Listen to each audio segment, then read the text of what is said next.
की किताब में स्कूल में क्या पढ़ा है आप जानते हैं? आपने भी पढ़ा होगा। अंग्रेजों की नीति थी वोट डालो राज करो। आप गलत बात कर रहे हैं। पहले आप ये बताइए, आप फकीरी लाइन है तो आप दुनिया में क्यों पड़े हुए हैं? आप पहाड़ों में जाके तपस्या क्यों नहीं कर रहे? फकीर को चाहिए क्या? तुम जो ये द्वेष फैला रहे हो, ये जो राजनीति गंदी कर रहे हो, इस देश का बेड़ा गर्क करने पर तुलोगे। ऐसे लोगों को कंडम किया जाना चाहिए जो देश के अंदर जाति और मजहब के आधार पर भावनाएं भड़का करके समाज को बांट रहे हैं और देश को कमजोर कर रहे हैं। आप अभी कह रहे हैं जो संप्रदाय के लोगों ने जेल भेजना चाहिए, तो सबसे पहले आपको जाना चाहिए। पार्टी से जुड़ी, संघ से जुड़ी कुछ ऐसे संगठन हैं जो लगातार इस प्रकार के एजेंडे को आगे बढ़ा रहे हैं जिससे विद्वेष फैल रहा है समाज में। घर वापसी क्या है? जिन लोगों को धर्मांतरण कराया गया था, अगर वो स्वेच्छा से घर वापस आना चाहते हैं, अगर स्वेच्छा से आना चाहते हैं, कोई दबाव नहीं। आप कह रहे हैं कि धर्मांतरण बगैर किसी दबाव के, बगैर किसी लोभ लालच के होना चाहिए, और आप जो घर वापसी करते हैं उसमें ये नहीं होता। आप गलत बोल रहे हैं। देखिए, तुम्हें राशन कार्ड और आधार कार्ड मिलेंगे, ये प्रलोभन नहीं है। हर महीने 50 लाख रुपए का खर्च है 1000 परिवारों का धर्म परिवर्तन कराने का। इतना पैसा लग रहा है और आप कह रहे हैं स्वेच्छा से घर वापसी हो रही है। 40 बच्चे नहीं 4 बच्चे पैदा करो, औरत के नाम पे धब्बा है ये बात। एक महिला से कहना कि 4 बच्चे पैदा करो, 40 बच्चे पैदा करो, औरत मशीन नहीं है ना बच्चा पैदा करने की। जो बातें आप कर रहे हैं, क्या राम जी ने ऐसा करा है जैसा आप कर रहे हैं? अरे राम जी के आदर्शों पे चल रहे हैं। आपसे ज्यादा प्यार मैं राम जी से करता हूँ, लेकिन इसका मतलब ये नहीं। अस्सलाम वालेकुम वरहमतुल्लाहि वबरकातुहू। क्या हाल है? उम्मीद करता हूँ खैरियत से होंगे आप सभी लोगों का एक और वीडियो सामने। आज आप लोग देखने वाले हैं उत्तर प्रदेश के योगी आदित्यनाथ और आम जनता के बीच में काफी घमासान बहस हुआ है। मुझे नहीं लगता इससे पहले आप लोगों ने उत्तर प्रदेश के योगी आदित्यनाथ का इस तरीके का इंटरव्यू देखा होगा, तो आप लोग वीडियो को पूरा देखिएगा। काफी इंटरेस्टिंग वीडियो है। चैनल में पहली बार आए तो प्लीज चैनल को सब्सक्राइब कर ले, बेल आइकन प्रेस करें ताकि आने वाली हर वीडियो का नोटिफिकेशन आप लोग के मोबाइल पर पहुंचता रहे। चलते आज का वीडियो शुरू करते।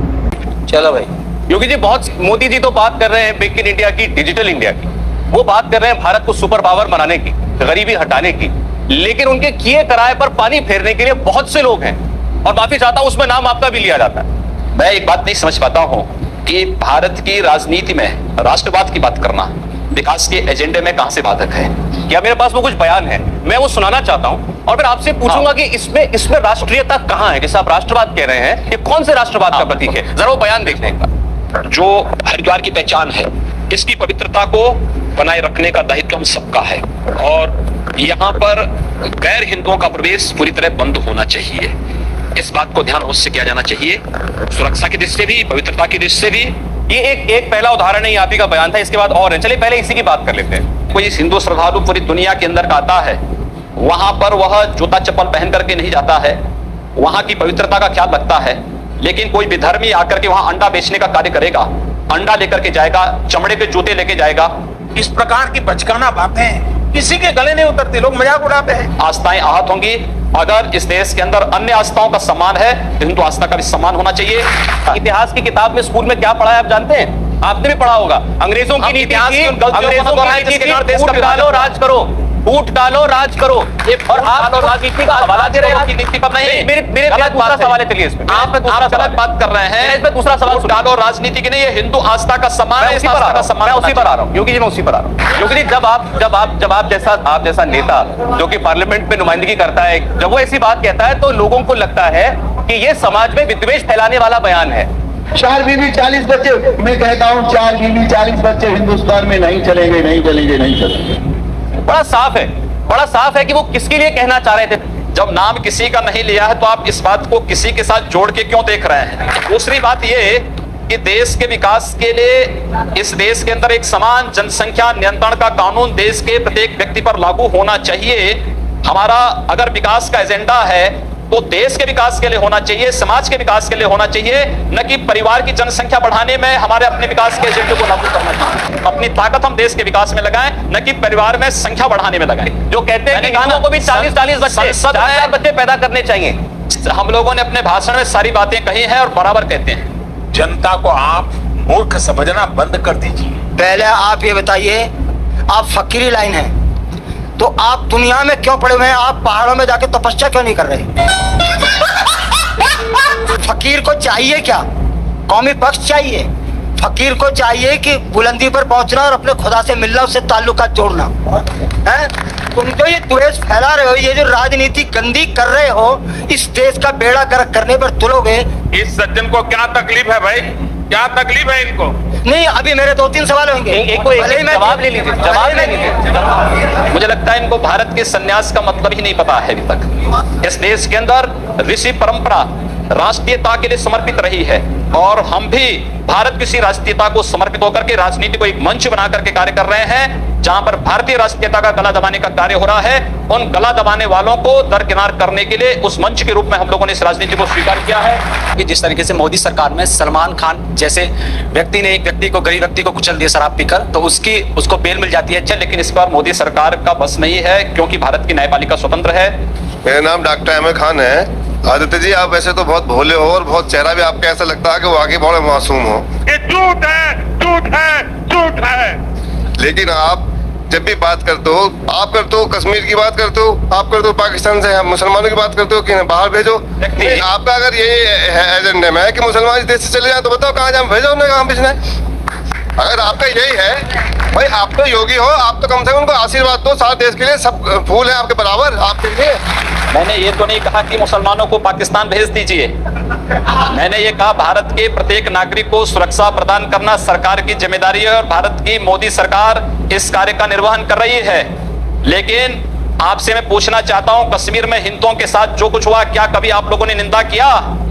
क्या अपने जुमे की नमाज में इन बातों को आप लोगों ने कभी खंडन किया कि कश्मीर के हिंदुओं पर जो अत्याचार हुआ है उसका निंदा करते हैं? मेरी आपत्ति है, आपने भी कहा, मेरी आपत्ति है। अभी आपने कहा आप लोगों ने इससे क्या तात्पर्य है? क्यों नहीं खंडन किया इन्होंने? नहीं, इससे क्या तात्पर्य है? इन सबसे जो ये प्रश्न पूछ रहे हैं, इन सबसे मेरा तात्पर्य है कि इन लोगों ने आखिर इस बात का खंडन कभी क्यों नहीं किया कि कश्मीर में जो कुछ हिंदुओं के साथ हुआ वो गलत हुआ है? खंडन करें ये लोग भी उसका। ऐसे लोगों को कंडम किया जाना चाहिए जो देश के अंदर जाति और मजहब के आधार पर भावनाएं भड़का करके समाज को बांट रहे हैं और देश को कमजोर कर रहे हैं। सर, मैं आपसे सिर्फ ये पूछना चाहता हूँ, आपकी सरकार जो आई थी वो पाकिस्तान का एक मारे, अगर उसने हमारा इंडिया का एक मारा, उनके 100 मारेंगे। जिस दिन से सरकार बनी है उस दिन से कश्मीर में डेली पंगे हो रहे हैं। चीन हमें डांट रहा है, क्या श्रीलंका हमें डांट रहा है। दूसरी बात, पहलू जो हमारे सवाल का ये है कि आप अभी कह रहे हैं जो संप्रदाय के लोगों ने जेल भेजना चाहिए, तो सबसे पहले आपको जाना चाहिए। आज सीमा पर पाकिस्तान गोलीबारी करता है तो उसका जवाब मोर्टारों से भारत की सेना करती है और पाकिस्तान दुनिया के अंदर चिल्लाता भागता फिरता है। ये भारत की मजबूत विदेश नीति को प्रदर्शित करता है और भारत की सुरक्षा को प्रदर्शित करता है। आज चीन भारत की सीमा में घुसने का दुस्साहस नहीं करता है। भारत ने किया है, दुनिया के अंदर एक मिसाल प्रस्तुत किया है। क्या इससे पहले कभी हुआ है? आप लोगों को धन्यवाद करना चाहिए मोदी जी का और कम से कम नतमस्तक होना चाहिए उनके चरणों में कि कम से कम देश के प्रत्येक नागरिक को सुरक्षा की व्यवस्था उन्होंने की है, प्रत्येक नागरिक का सम्मान उन्होंने दिलाया है। दूसरा ये कि भारत के अंदर हिंदू अगर नस्ली भेदभाव में विश्वास करता, मजहब के आधार पर या धर्म के आधार पर बांटने में विश्वास करता, 1947 में ही आर पार हो गया होता।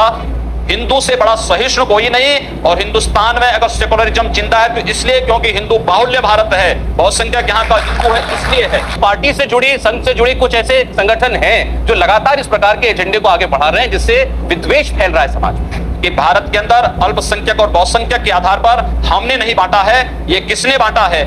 इस देश के अंदर आखिर अत्याचार और शोषण कहां से प्रारंभ होता है ये भी तय होना चाहिए और इस पर निष्पक्ष चर्चा इस पे होनी चाहिए। आखिर इस देश के अंदर हिंदू बहुसंख्यक है लेकिन निकाला जाता है भारत के अंदर, खाना बदोश की जिंदगी वो जीने के लिए मजबूर होता है।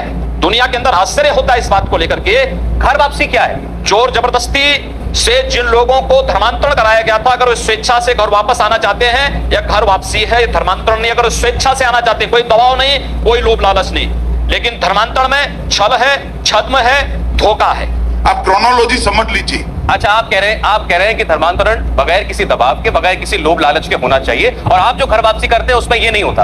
आगरा में 300 लोगों का धर्म परिवर्तन कराने का प्रयत्न हुआ।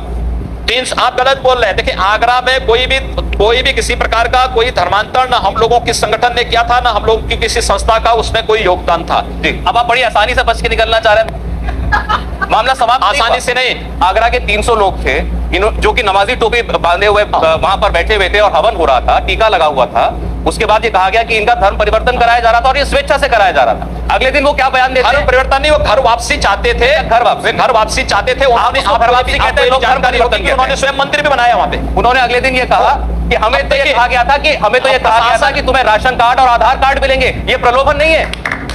हर महीने 50 लाख रुपए का खर्च है 1000 परिवारों का धर्म परिवर्तन कराने का। 8 से 10 लाख रुपए तो सिर्फ पेट्रोल डीजल पर सिर्फ पश्चिमी उत्तर प्रदेश में खर्च करते हैं हर महीने। इतना पैसा लग रहा है और आप कह रहे हैं स्वेच्छा से घर वापसी हो रही है। लोभ लालच में नहीं ना, और हर वक्तव्य का खंडन नहीं किया जाता है। मैं आपसे एक चंद सवाल पूछना चाहता हूं। न मस्जिद की बात कर, न शिवालों की बात कर, लोग हैं भूखे तो निवालों की बात कर। मुझे आप बताइए कि धर्म इस निजी मामले को क्यों उठाकर सियासत करते हैं, और इस सियासत में आपको मुंह की खानी पड़ी है यूपी में। 10 सीटें जीते हैं। सुनिए, वो मैं आपको कुछ जानकारी नहीं है। मैं आपसे पूछना चाहूंगी कि 40 बच्चे नहीं 4 बच्चे पैदा करो, औरत के नाम पे धब्बा है ये बात। मुझे लगता है कि आपको भारत की संत परंपरा और ऋषि परंपरा की जानकारी नहीं है, और उसके बारे में पहले जानकारी ले लीजिए और तब जाके वक्तव्य देती तो अच्छा रहता है। ठीक। वो ये कह रही हैं कि एक महिला से कहना कि 4 बच्चे पैदा करो, 40 बच्चे पैदा करो, औरत मशीन नहीं है ना बच्चा पैदा करने की। कि अल्पसंख्यकों में असुरक्षा है, चिंता है, और ये सब कुछ हुआ है घर वापसी, लव जिहाद, चर्च पर हमले, इन जैसे मुद्दों की वजह से। जो बातें आप कर रहे हैं, आगरा में एक चर्च पर हमला हुआ, वो पता लगा कि एक ईसाई महिला का कोई प्रेमी था, उसने हमला किया था। अब उसके लिए आप हिंदू समाज को और सरकार को दोषी ठहराएं तो मुझे लगता है कि स्वयं आप विकास के एजेंडे से स्वयं हट रहे हैं और आम जनता का ध्यान विकास के एजेंडे से भटका रहे हैं। चलिए, मैं आपसे एक प्रश्न पूछना चाहता हूँ, क्या राम जी ने ऐसा करा है जैसा आप कर रहे हैं? अरे राम जी के आदर्शों पे चल रहे हैं, आपको भी राम जी से आदर्शों के मुझे राम जी से आपसे ज्यादा प्यार मैं राम जी से करता हूँ, लेकिन इसका मतलब ये नहीं है मुसलमानों ने यहाँ 700 साल हुकूमत की है। अगर धर्म परिवर्तन का ये जो आप कह रहे हैं तो ये सारे यहाँ मुसलमानों से, कोई हिंदू नहीं होता। मुसलमानों ने हमेशा ही प्यार और मोहब्बत से काम लिया है, और हम भी उसी में से हैं, हम भी हिंदुओं में से हैं। हम आपको अपना डीएनए जांच कराना चाहिए, किसी हिंदू का डीएनए निकलेगा। इतना छोटा पहले कभी नहीं हुआ। दोस्तों, आज के वीडियो में इतना ही। बस आप लोग को अगर ये डिबेट वीडियो पसंद आया होगा तो आप लोग कमेंट करके नीचे जरूर बताएं, और चैनल पर पहली बार आए तो प्लीज चैनल को सब्सक्राइब करके बेल आइकन प्रेस कर लेते। मिलते हैं किसी नेक्स्ट वीडियो में। अल्लाह हाफिज।